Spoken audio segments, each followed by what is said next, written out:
Amém, meu querido? Vamos ficar em pé. Eu sei que está uma onda de calor muito grande, muito forte.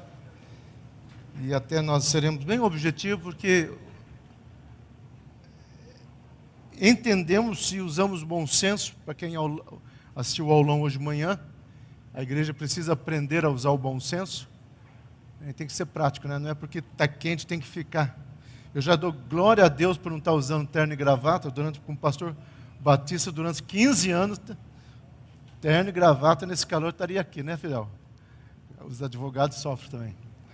Amém? Apocalipse capítulo 2, versículo 4.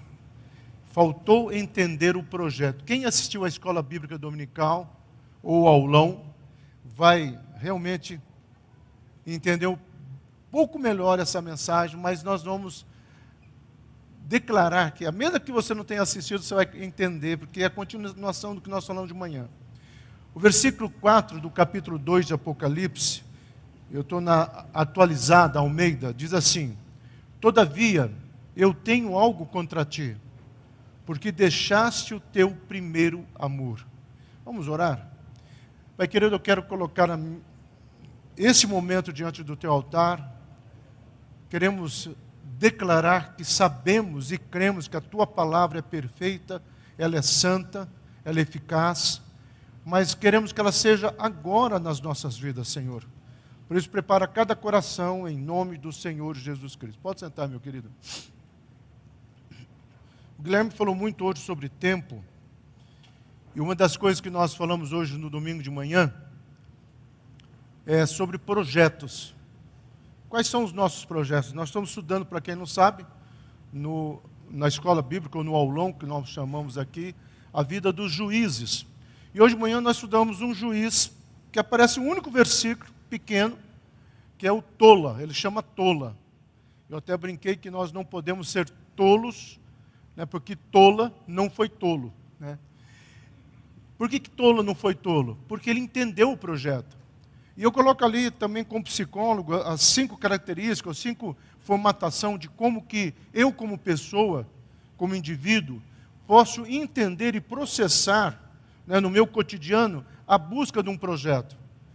E depois no final nós falamos sobre como que esse projeto que Tola buscou, porque era o projeto alinhado ao trono de Deus, aquilo que Deus estabeleceu, como que ele reconheceu e como que ele colocou na aplicação.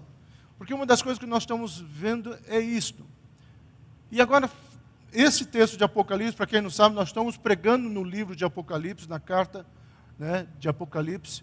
Nós já temos algumas mensagens lá atrás, se você quiser interagir ou fazer um link, todas elas têm uma sequência. Quando nós estudamos e nós falamos que a preocupação de estudar essa carta não é trazer medo, como o Guilherme mesmo aqui falou. Eu sempre digo que eu gosto muito das ministrações do Guilherme, principalmente, porque parece que muita coisa do que eu vou falar aqui, do que ele fala é a sequência que eu vou falar. Então, o Apocalipse não é um livro para nós termos medo, pelo contrário. O Apocalipse é um livro para nos chamar à adoração, porque você vai olhar o final do Apocalipse e ver que Deus está e esteve e estará no controle de todas as coisas. E na primeira carta aos Efésios, nós podemos pensar aqui que é um tipo de cristão que está dentro da igreja, trabalha bastante, faz bastante coisa, tem um ativismo, como muitas igrejas exigem um ativismo, cargo, qual é o teu chamado, qual é o teu ministério, só que às vezes nessa atividade, ou nesse ativismo, nós corremos o risco de cair numa religiosidade. Quer só uma coisa simples? Você dá o dízimo com medo do capeta, do devorador, ou você dá o dízimo por gratidão, porque você entende que aqueles 10% pertencem ao Senhor, porque 90% Ele tem abençoado a tua vida. São duas coisas muito simples e muito claras. Você vem na igreja com medo do capeta te puxar o pé à noite, ou você vem na igreja porque você quer adorar ao Senhor. Em Isaías capítulo 7, Deus mandou o profeta ficar na porta do templo e dizer o seguinte: cada pessoa que entrar, vamos colocar no nosso contexto, é a mesma coisa do José e o Alexandre ficarem ali na porta, e cada pessoa que chegar aqui perguntar: o que você veio fazer aqui? E é uma das coisas que nós falamos hoje. O que nos leva a frequentar uma igreja? Por que eu escolho esta ou aquela outra igreja se são todas iguais? Pelo menos nós queremos crer que sim. Todas fundamentadas na palavra de Deus. Tá? Podemos ter usos e costumes, maneiras diferentes, mas quando você começa a entender essa perspectiva, você vai também olhar um outro quadro, que para Jesus, cada igreja tem a sua individualidade, como cada vida pessoal, eu e você temos a nossa individualidade. E talvez seja essa grande mensagem dessa primeira carta. Nós não temos tempo, ou nós precisamos aprender a remir o tempo. Todos os dias, essa aqui é uma música, quando acordo, não tenho mais o tempo que passou. Para quem não sabe, é do Legião Urbana. Eu gosto muito dessa frase. Não temos tempo, sou muito jovem, né? Não temos tempo a perder. Quando você olha para esse contexto, presta atenção. A advertência de Deus à igreja de Éfeso ensina que podemos fazer tudo certo, mas se esquecermos do essencial, no final dará tudo errado. Qual é a mensagem principal da igreja de Éfeso? Religiosidade, ou combate à religiosidade, combate ao ativismo. É mais ou menos aquela pessoa que é casada e de repente ela chega em casa, a esposa é feliz, ai meu bem, você veio, né? Você voltou para casa, ou você chegou em casa, e ele fala, para onde você acha que eu iria? Né? Quebrou o romantismo aí. Mas às vezes a gente precisa perguntar isso para nós, por que eu estou chegando? Porque aqui é minha casa, aqui está a mulher que eu escolhi, aqui está o plano de Deus para a minha família. Parece que é simples essas perguntas corriqueiras, mas a resposta dela pode mudar, isso que o Guilherme falou, as nossas escolhas. Porque se você começa a entender que Deus tem um plano para a minha vida, e que o plano dele não é nos amassar no serviço, pelo contrário, tanto é que quando Moisés, a última palavra de Moisés já tinha descido o monte, Deus já tinha falado que ele não entraria na terra, a última palavra de Moisés, ele fala, Israel, eu peço 4 coisas para vocês, e essas 4 coisas é o que Deus pede para vocês, que vocês temam o Senhor, que vocês andem nos caminhos do Senhor, que vocês amem o Senhor, e por último, que você sirva. A igreja no ativismo inverteu. Qual é o teu chamado? O que você está fazendo para Deus? Né? Usa aquela frase do John Kennedy, né? Não pergunte o que a América pode fazer por você, mas o que você pode fazer para a América. E aí nós começamos a ter essa verbalização triunfalista, e sendo que Deus fala, não, eu quero espontaneidade. Uma das palavras que nós falamos hoje de manhã, que o segredo de Tola está na palavra disponibilidade.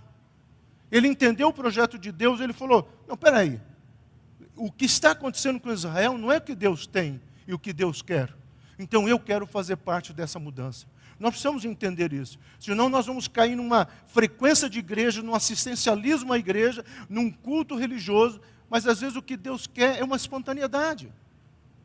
E às vezes, por mais que a referência que eu vou dar, essa alegoria seja uma coisa idiota, tá? Mas é uma coisa que parece que nessa idiotice nós precisamos tirar verdades profundas. Que é aquele filho que chega para o pai, pai, o senhor é o meu progenitor, eu quero. Naquela formalidade. O pai vai, no mínimo, procurar um psicólogo para esse menino.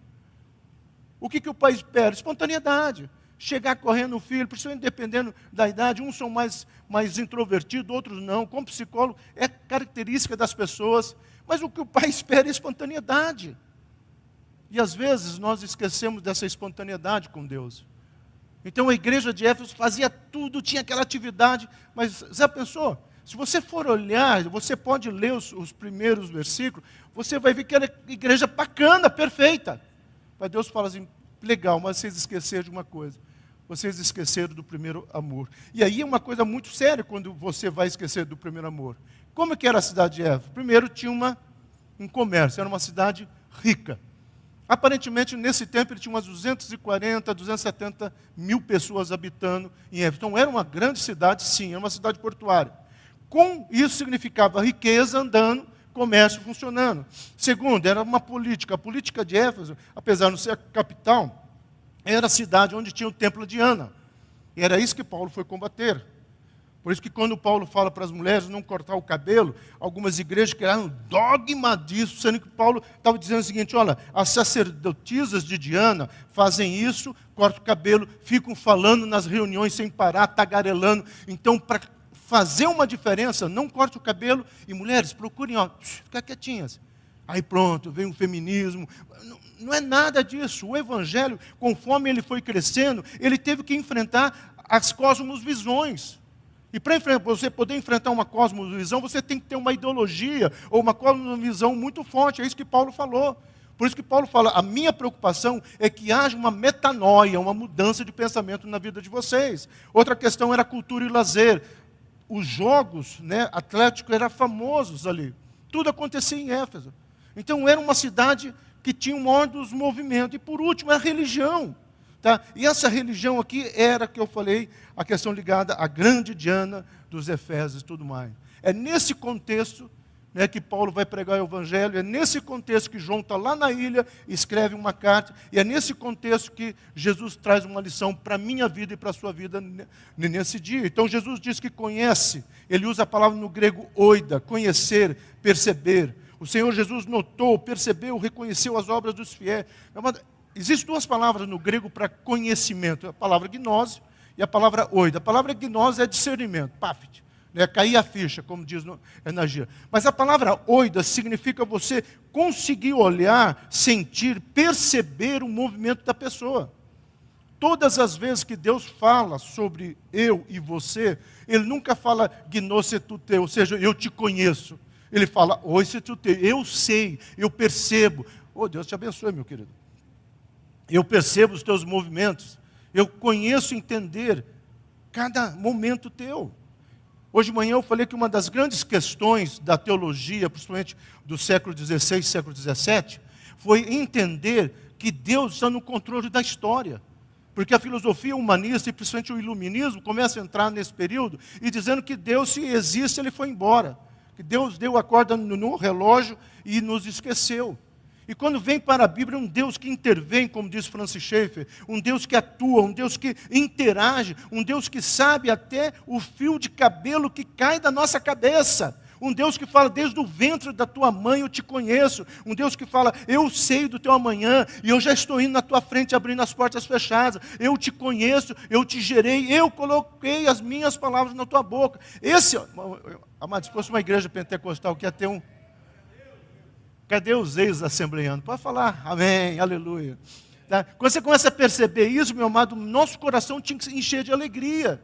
É esse Deus que está dizendo, oida, eu conheço, eu percebo o seu movimento. Com isso eu poderia ficar fugindo um pouco do que eu quero falar, mas isso eu tenho que acrescentar. Significa que Deus percebe as tuas dores, as tuas angústias, os teus medos, a tua solidão, o teu desespero. Deus percebe todas essas coisas. E Ele tem uma resposta para todas essas coisas. Tá? Apesar de todas as dificuldades sociais, espirituais, políticas e culturais, Éfeso conseguiu servir com fidelidade. Pastor, mas não parece uma contradição? Calma lá. Presta atenção na primeira palavra que eu falei. Ativismo religioso não é necessariamente resultado de uma entrega total ao Senhor. E é isso que nós precisamos entender. Eli, o sacerdote, cumpria todos os rituais. Em nenhum momento o povo foi lá brigar com ele, que ele deixou de cumprir as leis, ou seja, o sacrifício. Então, qual que era o problema de Eli? Cair no mecanismo do cotidiano. Meu amado, para o ser humano, a pior coisa que existe é cair no cotidiano. Em casa houve uma época para lutar contra isso, sério mesmo. Tinha a semana de escovar os dentes com a mão direita. Aí tinha a semana de escovar os dentes com a mão esquerda. Aí tinha a semana que eu saía mais cedo, que eu fazia outro trajeto. E eu sempre ia conversando com a Cadija e o Marlon, quando eu levava eles para a escola, alguns trocentos anos atrás, eu sempre falava para eles, nós estamos mudando o caminho. Nós não podemos cair no cotidiano. Não é isso que Deus quer para a nossa vida. Deus não quer que você vá bater estaca lá na igreja, bater ponto lá na igreja. Deus quer que cada dia se faça novo. E eu brincava com ele, nós somos os Indiana Gospel de Deus. Tan, taran, tan, todo dia acordar para uma aventura. Quando você começa a entender esse padrão de comportamento, de cotidiano, você começa a entender que o problema de Éfeso, então, foi cair na mesmice. E não é isso que Deus quer da minha vida e da sua vida.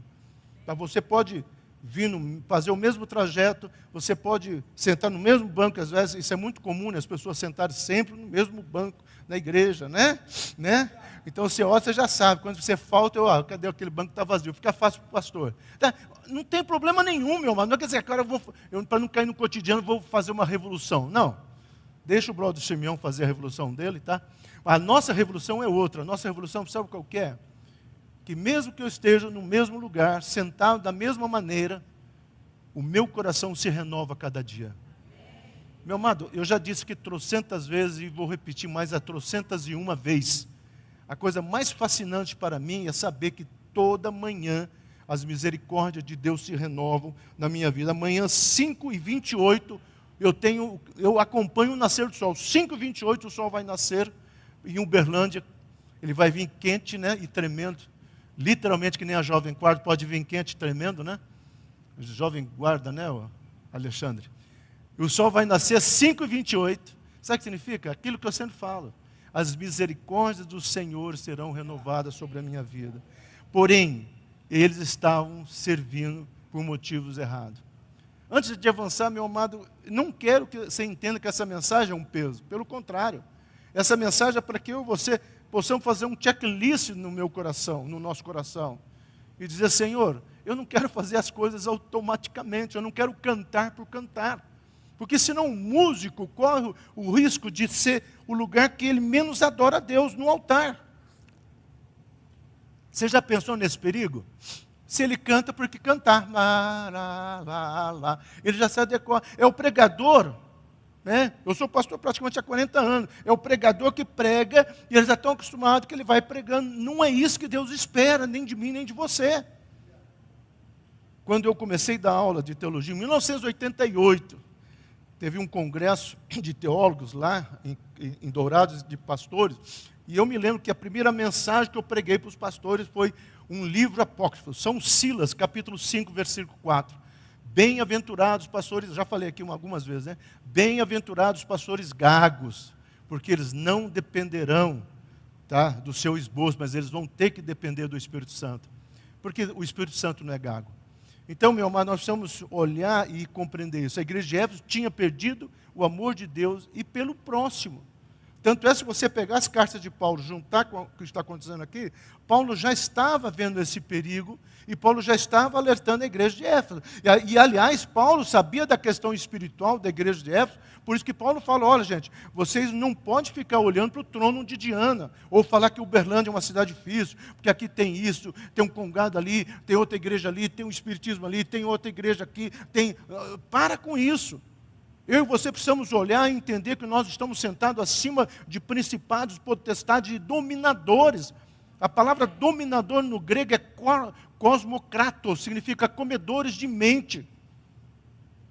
Aqui é uma contracultura. Paulo fala assim, ó, você não pode ficar olhando para essas coisas, nós estamos acima de tudo isso. E é por isso que ele vai falar o que Jesus Cristo é. E ele vai falar sobre a questão do amor, a questão da família. Paulo talvez já estava prevendo esse perigo, que Jesus fala, vocês estão fazendo tudo certo, mas vocês estão esquecendo o amor. Todavia, eu tenho algo contra ti. A palavra no grego aqui é usada a palavra exo, ou exo, que significa ter algo nas mãos, no sentido de acusação. Todas as 7 cartas vai aparecer essa palavra no grego. Todas as 7 cartas é como o Senhor chegasse aqui hoje à noite, Monte Hebron, né? Jesus chegando aqui, tudo bem? Eu tenho aqui uma carta contra vocês. Ou eu tenho uma carta aqui, no caso de algumas igrejas, em favor de vocês. Ou, para resumir, eu tenho aqui escrito exatamente o que está no seu coração. Você já pensou? Uma vez pregando numa igreja, eu brinquei que nós tínhamos instalado um aparelho nos bancos. E esse aparelho, né, aí nem tinha a palavra inteligência artificial, mas eu falei que esse aparelho iria projetar tudo aquilo que você pensou e fez durante a semana. E nós não iríamos identificar em qual cadeira que está esse aparelho. Meu amado, não todos, mas alguém... Sabe aquela coisa assim, do primeiro que mexe é o que fez? Mais ou menos assim. Que parece que nós, por mais que isso seja brincadeira, o que o Senhor está dizendo lá no começo, né, Oida, eu sei, eu percebo, não adianta você vir aqui, porque eu sei como é que foi. E Deus está dizendo, Silas, eu tenho algo contra você, ou eu tenho algo a seu favor também. É uma pergunta que nós precisamos colocar diante do Senhor. A igreja precisa voltar aos princípios bíblicos, aos projetos de Deus, para ser uma igreja saudável diante de Jesus. Então, uma igreja que quer voltar aos princípios bíblicos. Meu amado, eu vou repetir até o arrebatamento. E se eu subir, eu ver que alguém está ficando, eu vou dar um jeito de falar para dar tempo de subir também, viu, Guilherme? Que eu tripé da vida cristã. Quero que os pais da igreja, no primeiro século, segundo século, até perto de Constantino, eles pregavam e pregavam e pregavam. Qual que era o tripé da vida cristã? A Monte Abraão tem que saber decor. Oração, palavra e comunhão. E comunhão. Meu amado, a igreja está tendo muita palavra, a igreja está tendo até muito louvor, mas talvez seja faltando o relacional. Não sei se é por causa do resultado das redes sociais, onde nós temos 1000 e poucos seguidores, mas desses 1000 e poucos seguidores, quando uma dessas pessoas, que há pouco tempo atrás tinha mais de 10.000 seguidores, ela cometeu suicídio, e ela deixou uma carta dizendo, um bilhetinho lá, não sei como é que foi, não tive ninguém para conversar. Aí você olha as redes sociais dela, tudo um monte de gente curtindo, mas ninguém percebendo. Então, a questão é muito séria, quais são os valores da igreja? E aí, quando nós vivemos num momento onde a igreja está, talvez, cheia de tecnologia, graças a Deus por tudo isso, né, vocês podem ver a mensagem com efeitos especiais. Quando eu comecei a pregar, a coisa mais moderna de uma igreja era aquele negócio que você colocava papel por cima, como é? Retroprojetor, é? Retroprojetor, que você tinha que escrever e colocar. A Monte Abraão até usou isso. O primeiro data show nosso foi na Cesar Alvim, eu me lembro que foi uma coisa fantástica, um data show. Tá? Mas e daí? E essa tecnologia toda vai nos levar aonde? Igreja com LED, sem LED, igreja que gasta 1 milhão aqui, 1 milhão, não tem importância, cada igreja tem a sua responsabilidade.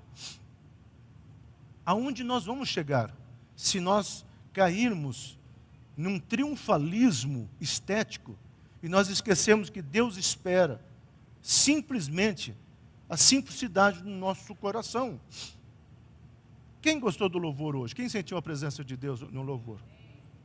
Meu amado, se você for olhar friamente, nós temos uma tecladista que estava apanhando para teclado, mas amém. Nós temos um baterista que fica fechado lá, coitado, mas logo vai resolver o problema dele com a... O baixista não veio. Só temos praticamente o Guilherme segurando. Dentro das regras, o nosso louvor é péssimo. Falta músicos e falta até backing, porque a gente manda baixar um monte, que desafina tanto que a gente abaixa. Mas então por que vocês levantaram as mãos? Sabe por quê? Porque todas essas pessoas que estão aqui, elas estão na disponibilidade de servir a Deus. E é isso que faz a diferença. Podia estar 3, 4 guitarras, 3, 4 teclados, 5 flauta, até sax que eu amo, violino, bacana. O cara cantando ali como... Mas se não tiver uma entrega, isso não resolve para nada. É isso que eu quero que você entenda, é isso que é uma igreja saudável. Uma igreja saudável é uma igreja onde eu e você nos entregamos. Eu falei hoje de manhã, e eu já fiz isso hoje, que quando começa o culto, a minha oração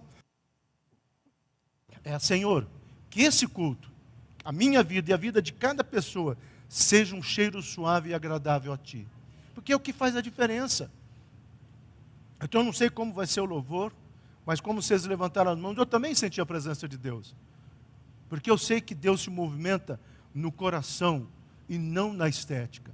E é isso que Éfeso talvez não entendeu. Era uma das igrejas, depois era Laodiceia, mais rica da Ásia Menor. Laodiceia ganhava. Mas tinha tudo, mas não tinha o essencial e o principal. Então o conhecimento bíblico é esfriado, pois quando se perde o primeiro amor, perde a vontade de conhecer mais a Deus. Eu falava para os meus alunos de teologia, alguns anos atrás, que se você fizer um culto, estudo da palavra, você vai ter 4, 5 pessoas. Tá? Estudo da revelação, ou palavras proféticas, você lota. Porque parece que as pessoas realmente não querem vivenciar isso. O que Jesus está falando assim, se você pegar todo o contexto da história, a primeira regra, ou a primeira manifestação de que uma pessoa está esfriando, é quando ela começa a perder o prazer de ler a palavra de Deus. E é aqui que nós precisamos voltar para o primeiro amor. Porque o que diz a palavra de Deus, meu amado? Vamos lá. Ela diz que ela é uma espada, né, que divide a minha alma ou seja, os meus sentimentos, as minhas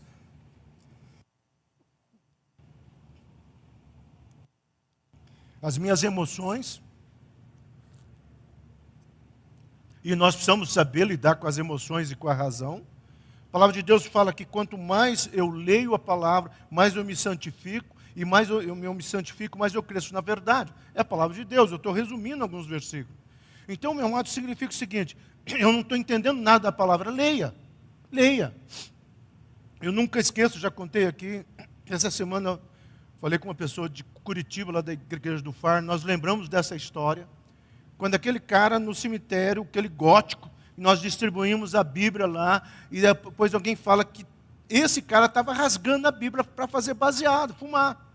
E eu, a igreja Monte Hebrão já ouviu o seu testemunho, falei um monte de coisa, Senhor queima, e Deus de madrugada falou para mim, eu mandei Ezequiel comer, deixa esse fumar.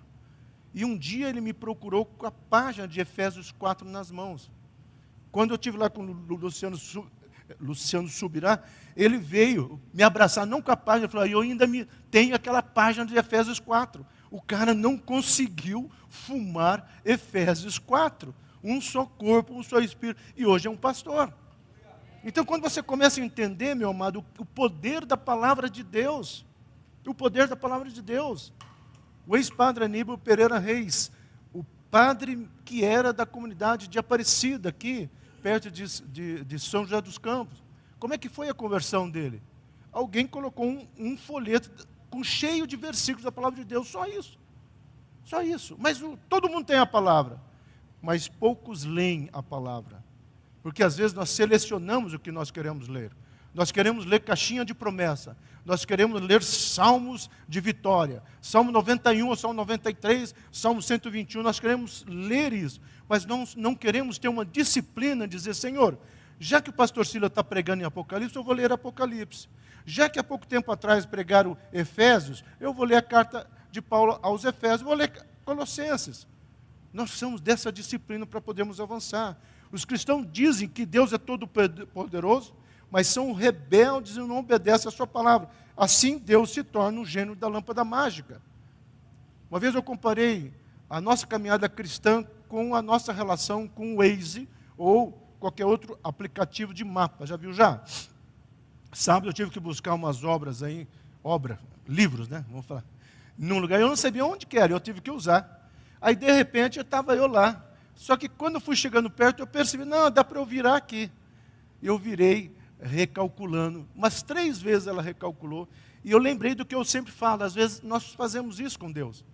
Nós pedimos orientação de Deus, nós pedimos, Senhor, se o Senhor não quer, seja a paz de Cristo, mas de repente eu não estou em paz. Não, mas deve ser o capeta que deve estar me roubando a paz. E nós tentamos justificar com a nossa razão. Então por que você orou?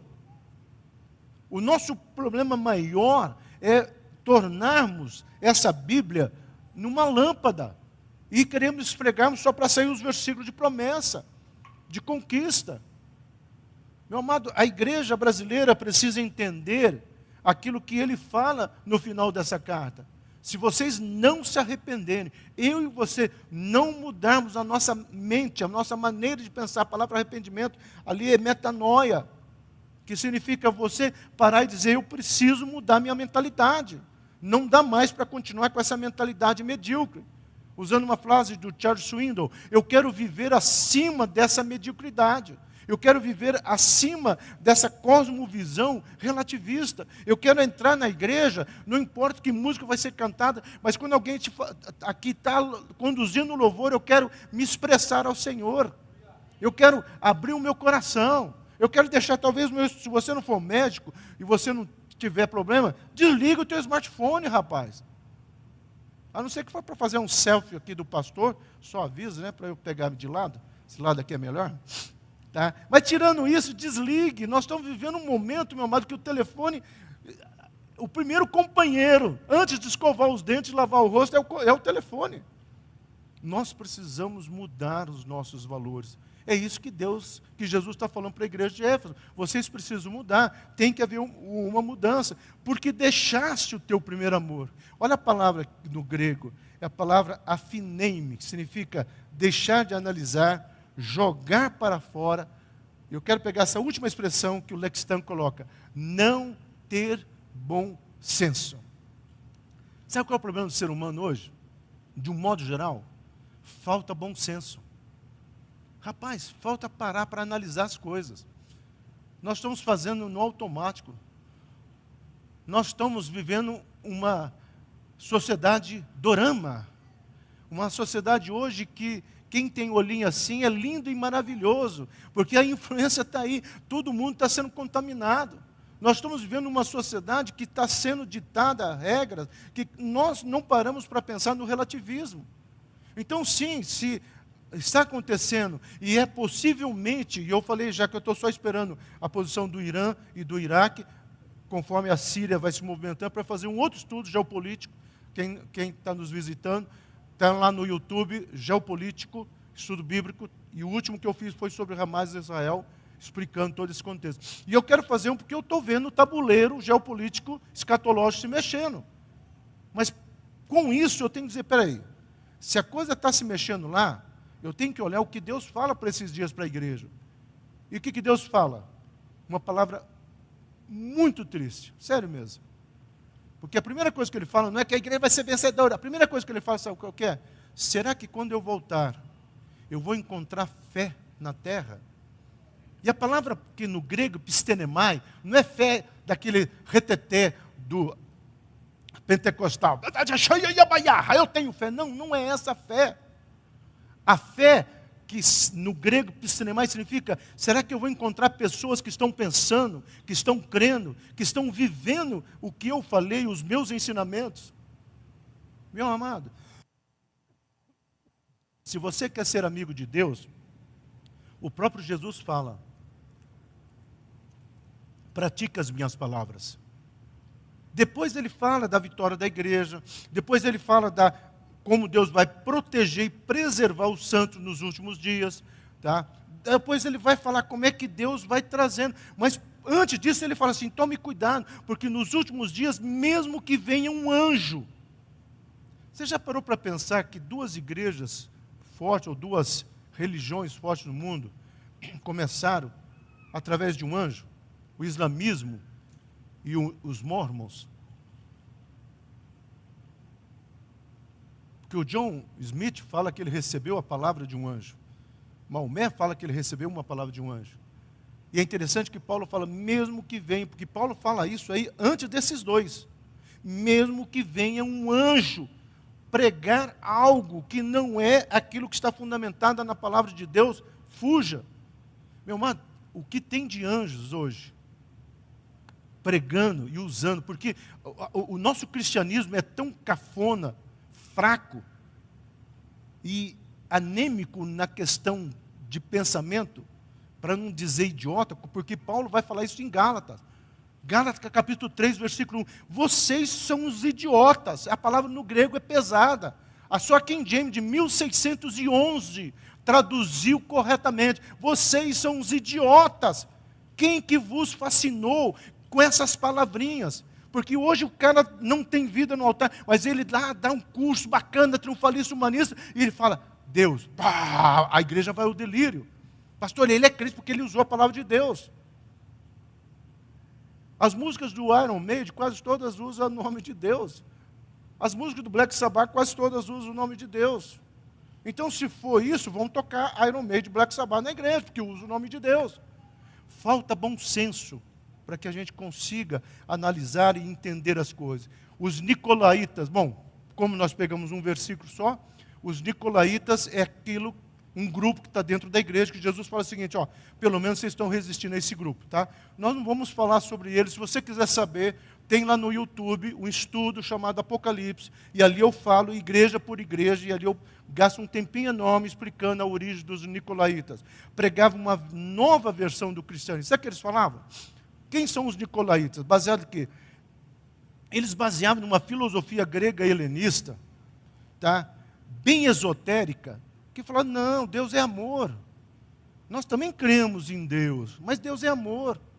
E porque Ele é amor, Ele permite todas as coisas. Então, você tem que entender o que é importante é o espírito, o corpo não. Essa dualidade que os nicolaítas foram pregando, sabe o que vai gerar 3 séculos depois, daqui 300 anos? O gnosticismo. E o gnosticismo é o pai do humanismo, que quase quebrou a igreja no século XVIII para o século XIX. E o que eles pregavam? Será que Deus está dizendo assim? Gente, para que ser tão pesado? Para que ser tão religioso? Mas o pastor não acabou de falar de religiosidade? Eu estou dizendo que a religiosidade, onde é um ativismo, fazer por fazer, está errado. Mas a religiosidade, que é uma entrega, onde você fala, eu estou aqui porque eu te amo, Deus. Senhor, eu quero orar agora, não porque eu estou com medo do capeta, mas porque eu quero falar contigo. E aí, meu amado, eu posso ter essa comunhão com Deus em qualquer lugar. Eles pregavam o evangelho sem exigência, liberal, sem proibições. Ó, gente, está bom demais. Está bom demais. Mas não é isso que a igreja talvez esteja ouvindo? O que Deus vai fazer, Deus vai acontecer, você é o foco de Deus, você é o centro de Deus, e aí vem com palavras com impacto. É só uma palavra com impacto, e se você sabe de quem eu estou falando, é dele mesmo e não vem ao caso. Você já pensou você montar um congresso, pensa bem, monta um congresso, aí você fala assim, tema do congresso, a resposta. Ah, meu amado, vem cá, quem que não quer a resposta? É só o idiota que não quer a resposta. Mudança de mente, conquistando os seus valores. Quem que não quer conquistar os valores? Então, quando você olha para a igreja do Apocalipse, entenda isso. Eles queriam gozar o melhor da igreja e o melhor do mundo. Essa dualidade não existe, meu amado. Você sabe por que nós temos o cristianismo hoje? E por que a igreja brasileira até hoje não se fechou? Vou dizer por quê. Por causa dos nossos pais na fé. Por causa da igreja batista, presbiteriana e metodista. Depois vieram a Assembleia, depois vieram os movimentos. Mas essas 3 igrejas pagaram um preço. Ah, elas são históricas, elas são ortodoxas. Meu amado, mas onde verdade era verdade, mentira era mentira. Pecado era pecado, santidade era santidade. Você sabe qual foi a maior arma que o diabo teve, que agora, graças a Deus, ele está perdendo? Foi tirar a escola bíblica das igrejas. Porque relativizaram que o culto mais importante é o culto domingo à noite. Isso é importante. Quem assistiu uma aula que está lá no YouTube, eu falo sobre a religiosidade brasileira e por que o nosso culto ficou à noite e não ficou de manhã. Eu explico isso lá. Então nós criamos esses dogmas que nós nem sabemos por onde. Então esses pais da igreja, que eu vou chamar da igreja brasileira, eles pregavam. Você já tentou ler a história de Minas Gerais? Porque quando eu vou para um lugar, eu estudo. Eu estudei Mato Grosso, eu estudei Curitiba. Tá? Quando eu vou pregar num lugar, eu estudo. E você sabe o que eu encontrei aqui? Um dos catolicismos mais forte, enraizado. A pessoa se converte, se transforma, mas não abre mão do rosário nem da mãezinha. O catolicismo do Triângulo Mineiro é enraizado. Vocês já leram quantos crentes aqui no Triângulo Mineiro que chegavam em loja, aquelas mercearias, e iam comprar, o senhor é crente? Nós não vendemos para crente. Vai ver na história. Você acha que eu estou mentindo? Faz como eu. Vai aqui embaixo na Cesar Alvim, tem lá o museu do jornal de Uberlândia. Eu fiz isso, meu amado. Durante 3 meses eu ia todo dia de manhã lá, porque a Monte Abrão era ali perto, e eu lia todos os jornais lá da época da ferrovia que tinha aqui. Às vezes nós precisamos conhecer a nossa história. Quando eu vim para cá, sou um parente, eu estudei a história desse bairro. E esse bairro hoje mudou e as pessoas reconhecem por causa da igreja. Então as pessoas hoje buscam experiência e não a verdade. Eles não querem pensar, eles querem sentir. Mas, meu amado, nós somos chamados a pensar. Eles não querem doutrina, querem novidade, as revelações, os sonhos e as visões. Isso não é uma crítica à igreja, isso é uma crítica a nós. Nós, da Monte Abrão, não podemos cair nesse erro. Nós não podemos sair em busca de novidade. Por isso que eu falei do louvor. Eu não fiz uma crítica que eles cantam mal. De maneira alguma, eu quis fazer uma coisa até bem acusativa, para você prestar atenção que, olhando aqui, é uma equipe fraca. Um violão, um teclado e uma bateria instrumental. E os backing. Aí a voz. No entanto, Deus se manifestou, porque eu senti a presença de Deus.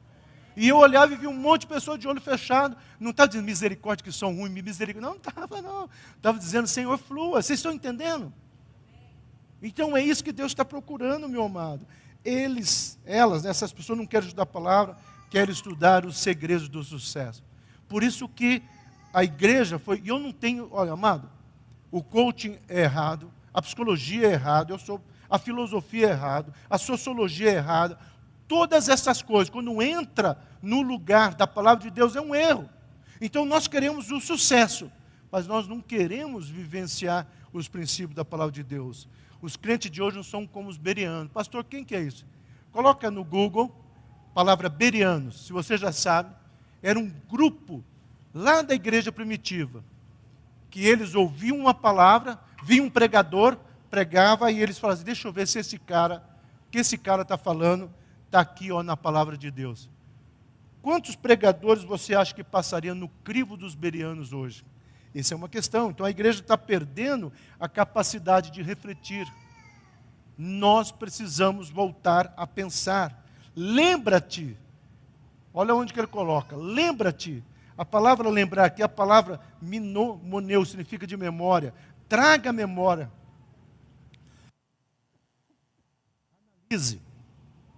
Analise. Busque o bom senso. Já indo para o encerramento, veja o que Deus fala. Monte Hebron, busque o bom senso. Essa talvez seja a grande palavra para nós. Jesus disse para a igreja de Éfeso lembrar de onde ela caiu. Isso significa que ela precisa identificar onde está o erro. Hoje de manhã nós falamos. Você não consegue, você não pode fazer um projeto de vida se você não sabe onde você quer chegar. Porque quem não sabe onde quer chegar, quem não sabe, não chega a lugar nenhum. É que nem você pegar o carro e ficar rodando na cidade onde você vai. Não, eu não sei. Vai acabar a gasolina. Muitas vezes na vida cristã é a mesma coisa. E hoje de manhã, se você puder assistir, assista. Eu coloco que uma das coisas que nós precisamos aprender é trazer projetos alinhados àquilo que Deus espera. Como que nós fazemos isso? E eu coloco alguns pontos lá para você seguir, se você quiser. Então nós precisamos identificar. Depois precisa se arrepender, mas arrependimento não é uma emoção, é uma mudança de mente. É dizer que eu preciso tomar uma decisão. Eu preciso tomar uma atitude.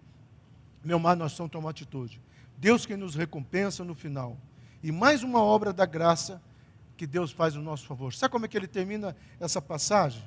Aquele que tem ouvidos, ouça o que o Espírito diz às igrejas. Ao vencedor, darei o direito de comer da árvore da vida que está no paraíso.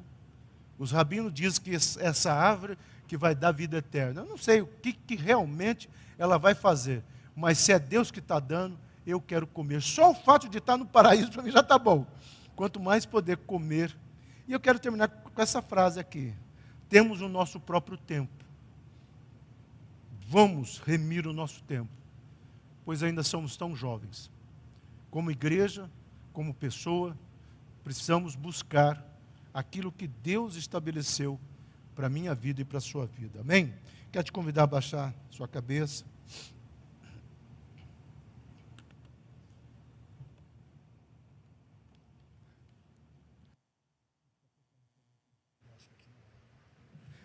Amém. Falei para o Guilherme que ele não precisava cantar essa não. Pai querido, que a tua palavra seja rema em cada coração.